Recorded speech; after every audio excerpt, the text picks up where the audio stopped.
วัสดีค่ะก็จะมาพูดนะคะในส่วนของการดูแลสุขภาพผู้ป่วยติดบ้านติดเตียงนะคะโดยใช้โปรแกรมแอปพลิเคชันนะคะชื่อว่าสารพีโฮมแคร์นะคะซึ่งก็จะเป็นตัวที่ต่อจากท่านอาจารย์วิลาวันนะคะที่ได้พูดไปโดยภาพรวมนะคะซึ่งในส่วนของภาพรวมตัวนี้นะคะภาพรวมตัวนี้เนี่ยนะคะในการแสดงผลเนี่ยนะคะจากที่เราทำมาเนี่ยนะคะคือโปรแกรมนะคะcmdigihealth.com คือตัวนี้นะคะ cmdigihealth.com นะคะแล้วก็สามารถที่จะเข้าไปดูผลได้ใน www ตัวนี้อันนี้ก็เป็นภาพแอปพลิเคชันนะคะภาพแอปพลิเคชันทีนี้ตัวนี้เองนะคะเราได้มาพัฒนาต่อนะคะเราได้มาพัฒนาต่อเนื่องจากว่ามันเห็นผลที่ในเรื่องของการใช้งานเนี่ยมันดีมากก็คือในเรื่องของการประยุกต์ใช้การรายงานผลเนี่ยนะคะเป็นตารางออนไลน์นะคะตารางตัวนี้จะเป็นตารางออนไลน์นะคะซึ่งนะคะจะบอกในส่วนของภาพรวมของจำนวนคนที่เราไปเก็บมาแล้วข้างหลังเนี่ยเราสามารถที่จะกดไปนะคะกดไปแล้วจิ้มไปถึงจุดพิกัดของบ้านคนที่มีอยู่ที่เราไปเก็บมานั้นนะคะตัวนี้นะคะมันจะสามารถใช้งานได้ดีนะคะอันนี้จะเป็นข้อมูลหลังบ้านนะคะข้อมูลหลังบ้านภาพที่เราเก็บมาว่ามีใครที่ไหนลัติจูดลองจุดเท่าไหร่นะคะภาพบ้านที่เราเก็บมามีอะไรบ้างนี่จะเป็นลิสต์นะคะจากเมื่อกี้นี้เนี่ยเรามีตารางออนไลน์นะคะแล้วเราก็มีในเรื่องของแผนภูมิที่ออนไลน์เพราะฉะนั้นในการเก็บแอปพลิเคชันเนี่ยแอปพลิเคชันจะเป็นส่วนของออฟไลน์คือไม่ใช้อินเทอร์เน็ตแต่การรายงานผลพวกนี้เนี่ยเป็นการรายงานผลออนไลน์นะคะเป็นการรายงานผลออนไลน์ซึ่งสามารถดูได้ที่ไหนก็ได้นะคะตัวนี้นะคะจากตารางเมื่อกี้นี้เดี๋ยวหนูคลิกให้ดูอีกนิดนึงจากตารางนี้นะคะเมื่อกดไปณปุ่มนี้นะคะปุ่มนี้นะคะก็จะทำให้เราเห็นนะคะในส่วนของพิกัดแบบนี้ออกมาแล้วแต่ว่าเราอยากจะดูในส่วนของ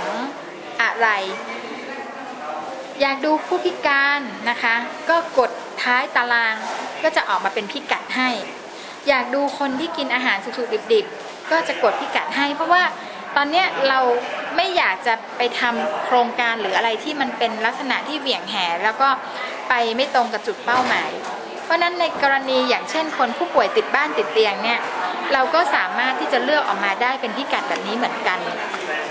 นะคะเพราะนั้น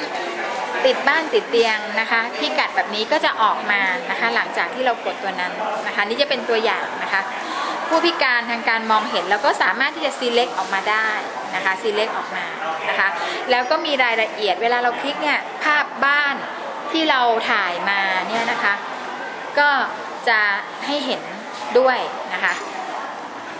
เนี่ยนะคะนี่จากท้ายตารางแล้วสามารถที่จะลิงก์ไปเข้าในส่วนของ Google Map ทำให้เราเห็นเส้นทางเห็นการกระจายตัวว่าผู้พิการอยู่ที่ไหนบ้างคนกินสุกๆดิบๆอยู่ที่ไหนบ้างนะคะคนป่วยติดบ้านติดเตียงอยู่ที่ไหนจากตารางเมื่อกี้นี้นะคะมันก็จะลิงก์มาในส่วนของ Google Map นะคะทีนี้นะคะตัวนี้นะคะเมื่อคลิกต่อเราสามารถที่จะเข้าให้เห็นในส่วนของบ้านนะคะบ้านลักษณะรอบบ้านที่มีอยู่มันอาจจะมีผลในแง่ของความคงทน5ปีว่าความคงทน5ปีเนี่ยจะยังมีอยู่ไหมในบ้านหลังนั้นนะคะหรือสิ่งแวดล้อมรอบบ้านจะเป็นอย่างไรจะเอื้อต่อผู้พิการหรือจะเอื้อต่อคนแก่สูงอายุหรือเปล่าหรือถ้าเป็นกรณีที่เป็นไข้เลือดออกเนี่ยจะมีป่ามีลำเหมืองที่อาจจะเป็นแหล่งเพาะพันธุ์ยุงไหมนะคะอันนี้ก็จะเป็นลักษณะนี้นะคะในส่วนของเราเนี่ยถ้าในโปรแกรมใหญ่จะต่อลิงก์กับ CCTV แต่ว่าในส่วนของติดบ้านติดเตียงเนี่ยยังไม่ได้ต่อลิงก์นะคะแต่ว่าอนาคตสามารถที่จะทำได้เพราะนั้นการมอนิเตอร์เนี่ยนะคะสามารถที่จะทำได้นะคะอันนี้จะเป็นภาพตัวอย่างว่า จากสิ่งที่เราเก็บมาเมื่อกี้เนี่ยมันสามารถที่จะส่งออกให้เป็น Excel นะคะไม่ใช่เพียงแค่ตารางแผนที่แผนภูมินะคะการนำทางเท่านั้นการทำ Export เป็นรายงานเนี่ยก็สามารถทำได้ให้ออกมาเป็น Excel นะคะคลิกเข้าไปดูรายละเอียดของบ้านนะคะดูรายละเอียดของคนที่อยู่ในบ้านนะคะแล้วข้อมูลพวกนี้เนี่ยก็สามารถต่อไปได้เรื่อยๆหมายความว่าถ้าใช้ภาษาที่สามารถที่จะเอามาเชื่อมต่อลิงก์กันมันก็จะเป็น Big Data นะคะตัวนี้วันนี้จะเป็นตัวอย่างของการใช้ Host XP นะคะที่เราต่อลิงก์นะคะทีนี้หลังจากนั้นมาเนี่ยเราก็มาพัฒนาในส่วนของการทำ Long Term Care นะคะก็คือการทำในเรื่องของผู้ป่วยติดบ้านติดเตียงซึ่งเราเรียกชื่อว่าสารพีโฮมแคร์นะคะสารพีโฮมแคร์เนี่ยก็จะมีลำดับในการใช้งานก็คือเมื่อเข้ามาเนี่ยเราจะมี User นะคะมีการเข้าด้วย User และ Password นะคะในการเข้าสารพีโฮมแคร์เนี่ยนะคะเราจะมีการดูอยู่3ส่วนด้วยกันก็คือส่วนแรกจะเป็นความสามารถในการดูแลตนเองของผู้ป่วยและญาตินะคะซึ่งอันแรกนี้เนี่ยนะคะบุคคลทั่วไปที่มีสมาร์ทโฟนและมี User Password สามารถเข้ามาทำได้อสม.ทั่วไปนะคะสามารถเข้ามากรอกได้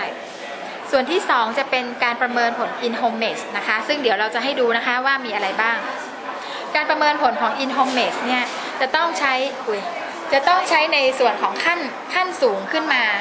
ก็คือในส่วนของอสม.ที่ได้รับการเทรนแล้วนะคะเพราะว่ามันจะมีศัพท์เทคนิคอยู่นะคะแล้วก็ในส่วนของเจ้าหน้าที่จะใช้ได้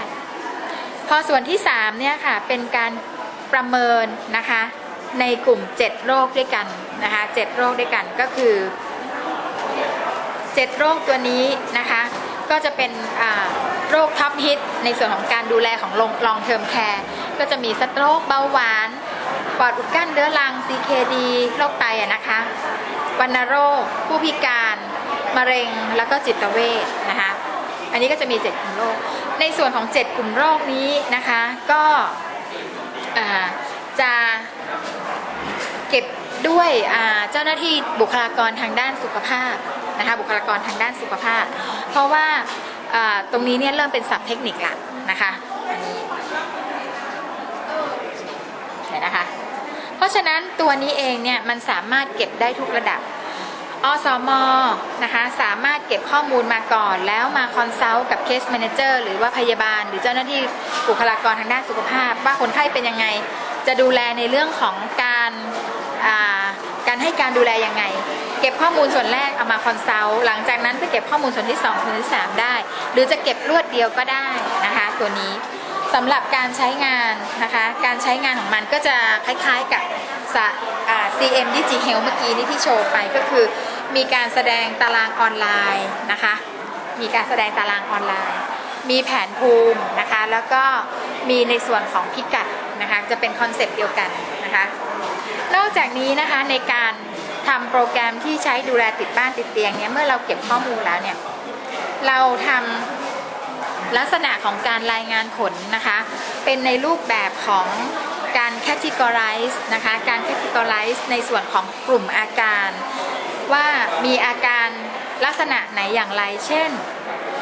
ถ้าเป็นสีแดงนะคะสีแดงแสดงว่าข้อมูลที่เราเก็บมาในคนคนนั้นเนี่ยมีความรุนแรงมากสีเหลืองนะคะมีความรุนแรงปานกลางและสีเขียวมีความรุนแรงน้อยนะคะ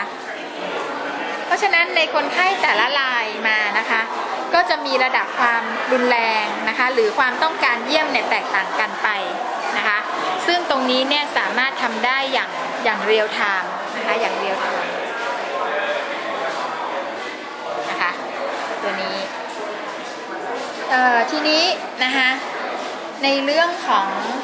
แบบสอบถามต่างๆนะคะอันนี้จะเป็นตัวอย่างของ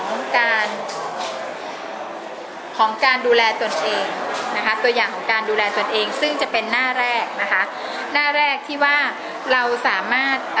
ใครก็ได้ที่เข้ามากดมันจะเป็นข้อคำถามง่ายๆซึ่งถามประเมินโดยทั่วๆไปนะคะ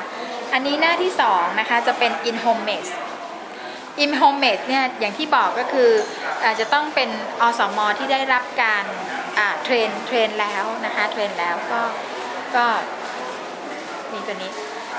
อันที่3ก็คือในส่วนของโรคต่างๆนะคะซึ่งเป็น7กลุ่มโรคนะคะอันนี้จะเป็นข้อสรุปนะคะว่ามีอะไรบ้าง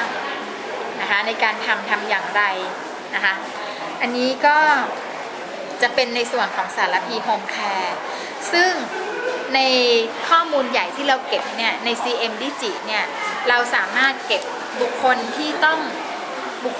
ดูแลเป็นพิเศษ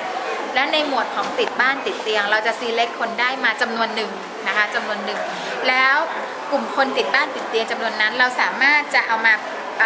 มาประเมินนะคะเพื่อที่จะมีข้อมูลต่อโดยใช้โปรแกรมของสารพีโฮมแคร์ได้ค่ะซึ่งตัวนี้ก็จะเป็น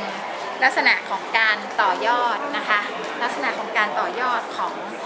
สารพีโฮมแคร์โทษค่ะ CM Digi Health แล้วก็เป็นสารพีโฮมแคร์ซึ่งก็คิดว่าน่าจะมีประโยชน์นะคะสำหรับการดูแลผู้ป่วยติดบ้านติดเตียงหรือลักษณะของการ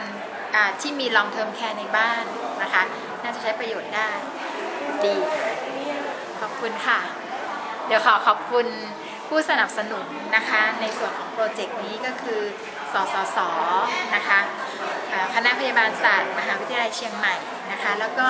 ศูนย์ Excellence Center นะคะ Excellence Center of Excellence in Community Health Information นะคะศูนย์ COE ซึ่งก็สนับสนุนในส่วนของโปรแกรมแล้วก็การจัดทำโปรแกรมต่าง